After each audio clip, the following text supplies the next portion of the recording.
Qatar ने 8 भारतीय पूर्व सैनिकों को अगस्त 2022 में गिरफ्तार कर लिया। ये कतर में ही एक निजी कंपनी में काम कर रहे थे जो वहां की नेवी के जवानों को प्रशिक्षण देती है। कतर ने गिरफ्तार करने के बाद कई दिनों तक कतर में स्थित भारतीय एम्बेसी के अधिकारियों को ये नहीं बताया कि हमने आपके जवानों को गिरफ्तार किया है। जब भारतीय एम्बेसी ने बार बार कतर से गुहार लगाई कि आप हमें काउंसलर एक्सेस दो, हम जवानों से बात करना चाहते हैं, तब कहीं जाके कतर ने एक बार भारतीय एम्बेसी के अधिकारियों को बात करने दी। कतर ने भारतीय एम्बेसी के अधिकारियों और भारत को अभी तक ये नहीं बताया कि इन 8 पूर्व सैनिकों के खिलाफ चार्जेज क्या है, यानी इन्होंने ऐसा कौन सा काम किया है जिसके कारण इनको गिरफ्तार किया गया है और कतर के न्यायालय ने इनको फांसी की सजा सुना दी। इसके बाद भी 2-3 दिन तक भारत को पता नहीं चल पाया कि इन 8 जवानों को फांसी की सजा सुना दी गई है। हालांकि यह फांसी की सजा कतर के लोअर कोर्ट ने सुनाई है। इसके बाद भारत सरकार के विदेश मंत्रालय ने सख्त लहजे में कतर को भी चेतावनी दी है और साथ ही ये कहा है कि हम जितने भी कानूनी दाव पेंच है उसके मुताबिक 8 जवानों को बचाने की पूरी कोशिश करेंगे। इसी बीच ये खबर आई कि कतर ने यह बदला लेने की कोशिश की है, क्योंकि आज से कई दिनों पहले पाकिस्तान कह चुका है कि कतर में कैद 8 भारतीय नेवी के पूर्व सैनिकों को फांसी की सजा होगी। इसका मतलब कहीं न कहीं इनकी सांठगांठ है।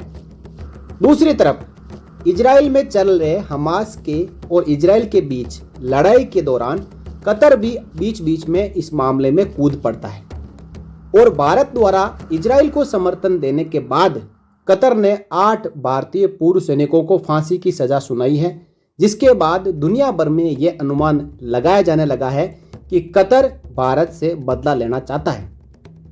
लेकिन भारत के पूर्व सैनिक कहां रुकने वाले? मेजर गौरव आर्या ने बड़ा ऐलान कर दिया है भारतीय पूर्व सैनिकों से। उन्होंने कहा चुप बैठने से कुछ नहीं होगा।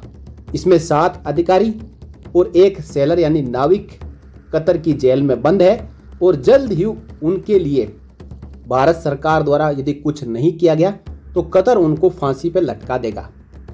इसलिए अब आप मेजर गौरव आर्या ने अपने बेबाक अंदाज में जो 8 भारतीय पूर्व सैनिकों को बचाने के लिए जो आह्वान किया है उसको आप सुने और इस वीडियो को ज्यादा से ज्यादा शेयर करें। मेरी एक रिक्वेस्ट है,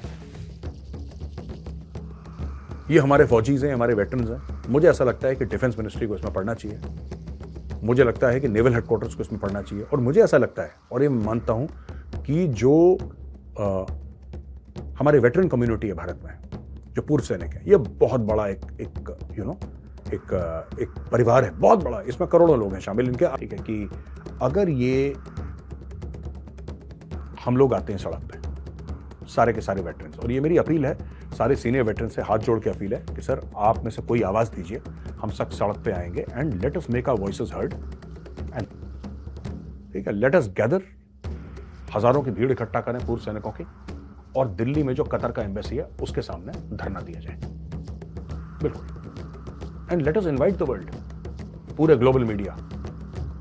वहां पे जब फौजी बैठेंगे, वहां पे हमारे पूर्व जनरल बैठेंगे, जनरल हों, ऑफिसर्स हों, हमारे जेसीओ साहिबान हों, हमारे जो एनसीओ हैं, जो भी हैं, ठीक है ना, हम लोग एक ही फौज से निकले, हमें आर्मी, नेवी, एयरफोर्स, हमें इनके लिए खड़ा होना चाहिए।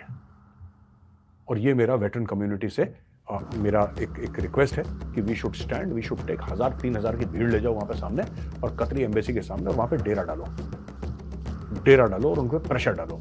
And let us also talk to our defence ministry कि ऐसा नहीं हो सकता यार कि कोई भी ये कतर शतर है ना, ऐसा नहीं हो सकता।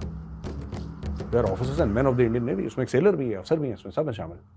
ऐसा नहीं हो सकता कि कोई छोटा मोटा मुल्क ऐसे कर दे हमारे साथ। For more updates, subscribe to our channel and enjoy watching the videos.